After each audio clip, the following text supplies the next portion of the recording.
परी, मुझे तुमसे कुछ कहना है। जी बोले।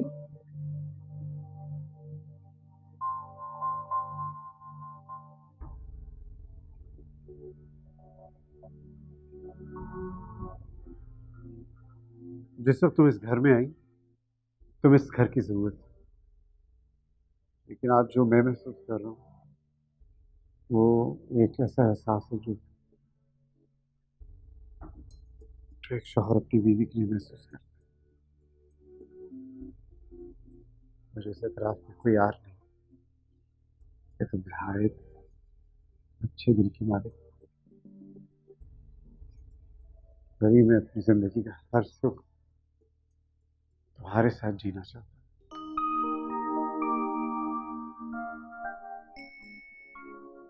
तुम इस बारे में क्या सोचती हो? अगर चाहो तो मुझे बताओ। मैं जरा आयशा से मिलूं।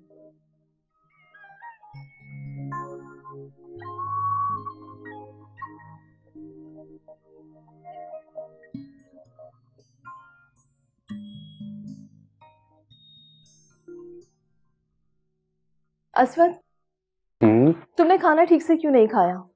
खाया तो है। तुम झूठ बोल रहे हो। नहीं, ऐसी कोई बात नहीं है, और मैं क्यों झूठ बोलूंगा तुमसे। ठीक है, तुम कहते हो तो यकीन कर लेती हूँ, लेकिन मुझे लग रहा है कि कोई ना कोई बात तो है। वैसे कहीं तुम्हें इस बात का अफसोस तो नहीं हो रहा कि मेरी सारी रिपोर्ट्स ठीक आ गई हैं? हाँ, यही बात है। अच्छा बच्चों, ये बात है। अब मैं भी देखती हूँ, जब मैं नहीं रहूंगी ना, मुझ जैसी कहाँ से ढूंढ के लाओगे। जस्ट स्टॉप इट यार, हर बात को पता नहीं कहाँ से कहाँ ले जाती। क्या हो गया? मैंने ऐसा क्या कह दिया? ये कि मेरे बाद व्हाट इज दिस, तुम्हें कुछ नहीं होगा। असवद,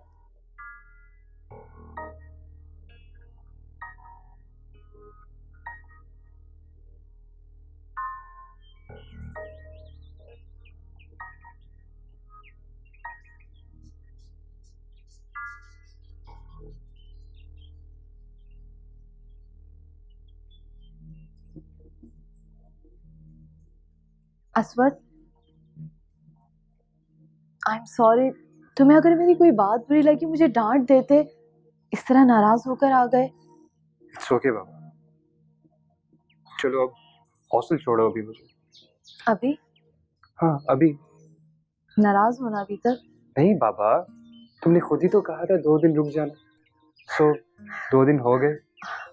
अगर मैं कहूँ कि अभी नहीं जाना तो? अरे पहले मुझे जाने तो दो, जब कहोगी मैं आ जाऊंगा। प्रॉमिस? प्रॉमिस। अब चले? ऐसे कैसे चले? पहले खाना खाते हैं फिर चलते हैं। खाना बाहर खा लेंगे। गुड। चले? चलो।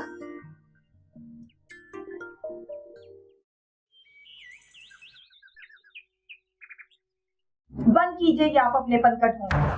आपका ये मासूम चेहरा अब्बा को धोखा दे सकता है, लेकिन मुझे नहीं। आपका सच मेरे सामने आ चुका है मिस परी साहब। आप ना सिर्फ अब्बा के एतबार से खेली हैं, आपने हमारे जज्बात को भी मजाक उड़ाया। बस बहुत हो गया है। किस लहजे में बात कर रही हो मुझसे? और क्या किया है मैंने? आप जो कर रही है वो ठीक नहीं कर रही। क्या आपने अब्बा को बताया कि आप मिस्टर अली को पहले से जानती हैं?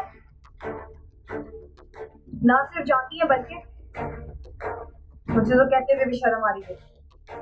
आपको हमने इतना प्यार दिया, इतना मान दिया, आपको माँ की जगह दी, लेकिन अफसोस चलते यहाँ से, जब कोई बात नहीं।